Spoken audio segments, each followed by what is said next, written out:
Just took this hinge off of my Tacoma because it's bent. This is what latches the rear camper window in the back. See, it's bent. So I'm about to put it on my vise right now and bend it back. I put it on the vise just like this. Now I'm going to just take the screwdriver, put it in here like this, and just bend it back.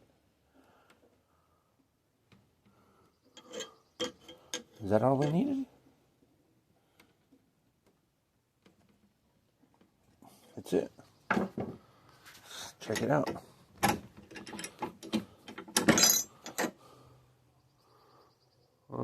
Just a little more. But I think I can get this with the hammer.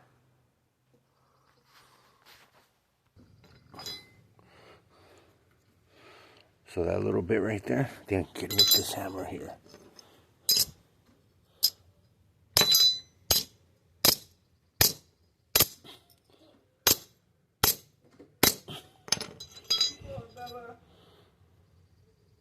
Yep.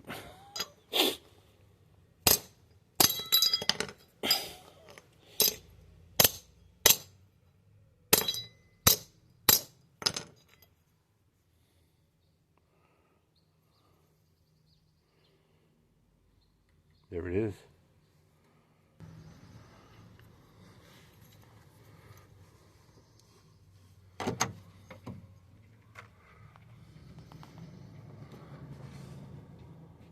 Just like that.